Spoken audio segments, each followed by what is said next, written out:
Hi guys, it's ASBYT and welcome back to a brand new video. Now of course you've seen the title. Today, this is the big one. It's after 3 months use of this specific device, and it's one of the best time frames to tell how good this device is, how it stacks up over time, and to see if you haven't got it already and you want it, will it deliver what was promised on launch? So without further ado, it's the OnePlus 6, after 3 months, the truth. So let's get straight to it.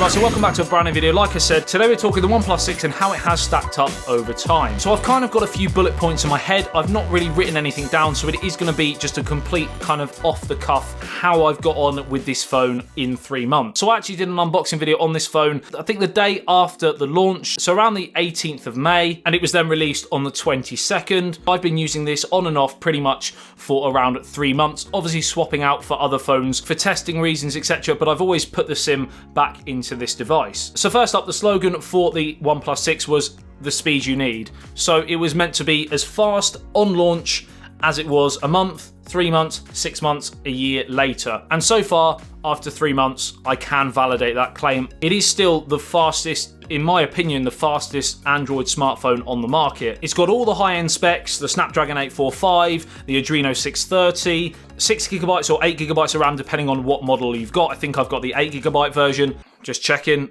Yeah, I've got the 8GB version here, and it is absolutely rapid. Multitasking, browsing the internet, jumping in and out of different apps. I'm not a massive gamer, if I'm being honest, on my smartphone. I don't use it for that, but I am planning to for testing reasons across a few different smartphones that I've got coming in the next couple of months in order to do some decent gaming smartphone reviews as well. So all of the hardware specs combined with the software as well, Oxygen OS, I really love this bit of software. You know, it's as close to stock Android as you can possibly get, with a few minor tweaks here and there to kind of enhance the user experience according to OnePlus anyway. And I have to kind of agree with them on this. I do really like Oxygen OS. I'm also a massive fan of the gestures that they actually introduced with the OnePlus 5T, and they've continued with the OnePlus 6. So if you are in an app, for example, you swipe up to go home.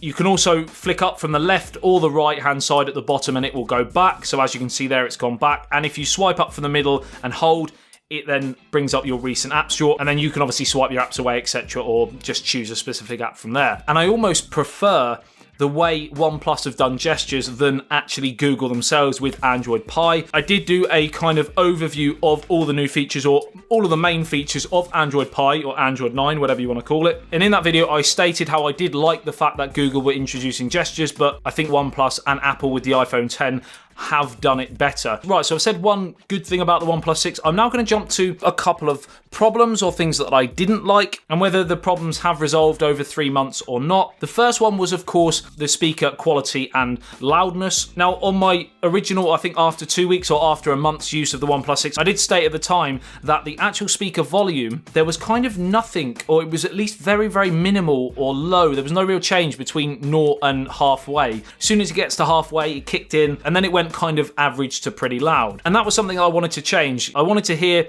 the volume kick in a lot earlier. Also, the earpiece volume on calls was very low at the start as well. Both of these have been actually improved with software updates. Another glitch that I found was scrolling on certain apps, especially on Twitter for some reason. I can't actually show you this in the video because it only happened a couple of times. And in fact, there was another update today, this morning. I don't know whether this is the actual problem that I had, but it does say fixed screen flickering issue in daylight. So whether that was what I had, I don't know, but I certainly had it a couple of times when I was on Twitter. And basically, I was scrolling, like I said, and it would just kind of just do that, like it was having a bit of a seizure, if I'm being honest. And it went on for, you know, I was quite enjoying it, to be honest. I felt like I was in a disco, so I was just like that. Closed the app down, reopened it, and it was fine.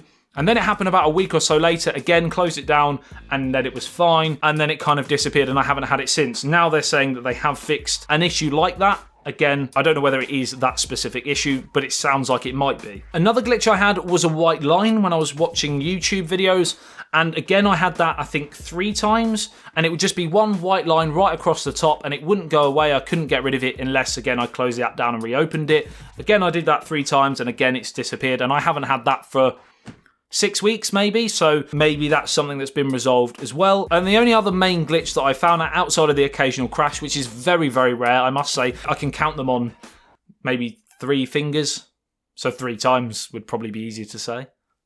It happened yesterday, and it's the first time it's ever happened. Again, it was on YouTube. It seems to be maybe an issue with YouTube. I don't know. I wouldn't be able to scroll on the bottom, and then it would kind of lock and then go up to the corner in a small square. Again, close the app down, reopen it. It was fine. It did it twice in one day yesterday, so I don't know whether that's something that's YouTube's side or new side.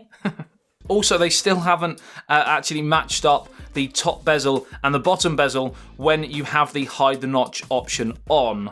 It is still far squarer on the top than the bottom, which is much more rounded, and it just looks a bit odd when you are in full screen mode and you're watching YouTube videos, for example. And I just think that they could tweak that with a software update, and I'm surprised they haven't. Right, so now I'm going to jump onto camera, because this is a really big, important thing for a lot of people, and the OnePlus 6, for me, fits into a category which is just below the real top camera phones. We're talking the Pixel 2, we're talking Huawei P20, S9 Plus. So yes, it's not those. If you want to shave off 300 quid from those phones, you're not really getting too different a performance from the camera. One thing they changed this year with the OnePlus 6 is they were looking to really improve low light performance. And they did that by increasing the size of the sensor by up to 19%. And that means it can pull in more light, which means it's better for low light performance. They also added OIS in here, which would explain the camera bump, which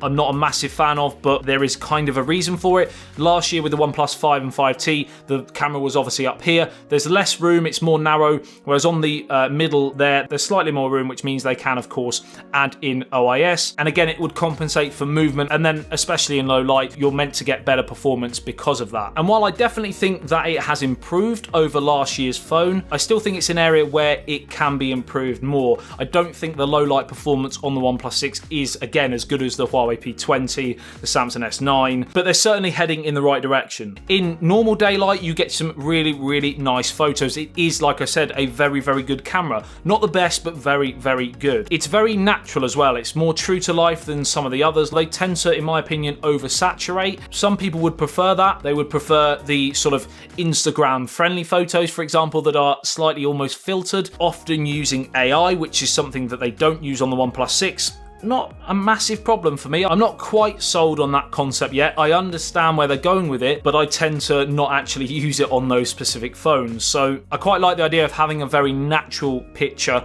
that I can sort of edit afterwards in case I don't want to and want to hashtag no filter.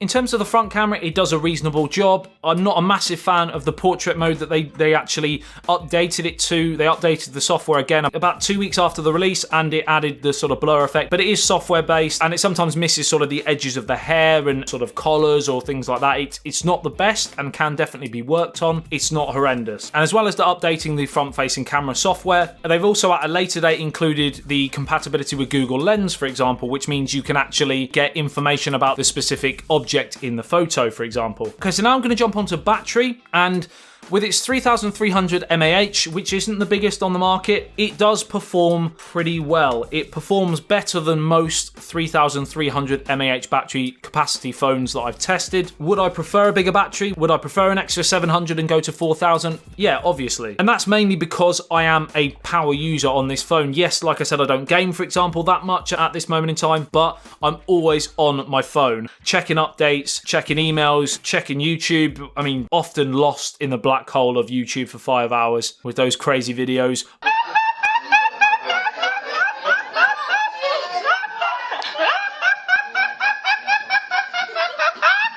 But nevertheless, it means my screen on time is usually very high. As a result, I do find that I often charge this phone at least once a day, but on the flip side of that, for a normal everyday user, you wouldn't have to. And with the Dash Charge, which outside of the new one that Oppo have just released, I think, this is the fastest pretty much on the market. It means you can get 60% battery in 30 minutes, and I often find I don't tend to charge this overnight, which might be the reason why I'm potentially charging it more than I need to, but I charge it when I need it, which is kind of how I think a lot of people are starting to get like, if that made any sense.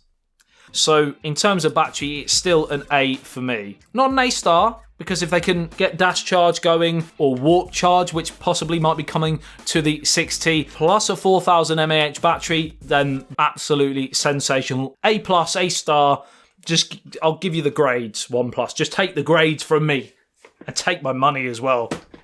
Now I'm going to jump onto durability. Now, as you well know, if you've been on this channel before, or if you're new, I'll explain. I dropped this phone about 2 weeks ago, 3 weeks ago maybe, from about a foot or two off the ground, and it hit on the corner at the back and smashed. There's nothing rare about that. Glass phones will do that. Metal phones, plastic phones will tend to do better with drops, for example, but of course, having a glass back means it looks and feels more premium. So there's kind of, it's a bit of a gift and a curse. I've of course now thrown a skin on it. You will need a skin or a case, which is fairly normal with glass phones. The only possible way they could have improved it is by putting Gorilla Glass 6 on it, but that wasn't really quite ready, and it probably will be for the OnePlus 6T, which will be out in November. It's not been confirmed yet. I would imagine it'll be coming. Gorilla Glass 6 is apparently meant to help with drops in terms of cracking and corners and things like that, so that is potentially going to be maybe a bit of a game changer for glass phones. If you want to see more videos on the OnePlus 6T, make sure you are subscribed to the channel if you're new. Turn on the notification bell, then when those videos surface, you'll be notified and you can go and watch them. The buttons are great. I don't know whether you can hear it. They do click very, very nicely. They feel very, very well put together. The same with the alert slider. Again, it doesn't feel like it's going to break at all, which is something that I had a problem with the OnePlus 5T. The actual power button got a bit mushy over time. I've not had that problem with the OnePlus 6 so far. And I probably used the OnePlus 5T for around 3 months as well, and it was definitely mushy after that period. But they are not quite as good as, in my opinion, the best smartphone buttons in the history of the planet so far. And it's on a fairly cheap device. So this is the Xiaomi Mi A2, and these are by far the best buttons I've ever used on a phone. The clickiness to these is just incredible. Listen to this. They are so well put together, but of course there are things on this phone that aren't quite as good as the OnePlus 6 for obvious reasons. It is half the price. Right, so ladies and gents, we are now down to final conclusions for the OnePlus 6 and my opinions after 3 months use, and it is still as lightning quick now as it was on launch. The battery is still working very well. The camera has improved after software updates, not quite as good as the top ones, but still very good. The software, the Oxygen OS, is, in my opinion, probably the best Android software on the market going. Durability of the glass, for obvious reasons, is less than the 5 and the 5T, but it looks a bit more premium and feels a bit more premium. Obviously, you can throw a case or a skin on it anyway. And yes, there have been glitches and a few snags here and there over the 3 months, but they seem, touch wood, there's no wood around. They seem to update and fix problems and glitches very, very quickly, and I've had about 6 updates since I've had this phone, so 6 updates in 3 months is really, really pretty impressive. Is this, in my opinion, still the best phone for the sub-top price brands? Yes. I can't not recommend the OnePlus 6. If I've missed anything out, let me know in the comment section below. I will try my best to answer you and tell you how I've got on with those specific issues or problems that you might want to know about. I think I've covered most areas, but like I said, let me know. Like and share if you did enjoy this video and found it helpful. Subscribe and hit that notification bell if you are new to the channel and want to be notified every time I post a video on anything OnePlus, smartphones in general, tech in general. I do pretty much daily content here on this platform. I will love you and leave you. Have a wonderful day. I don't know what day I'm posting this. I'll see you in the next one. It's ASBYT. Peace out.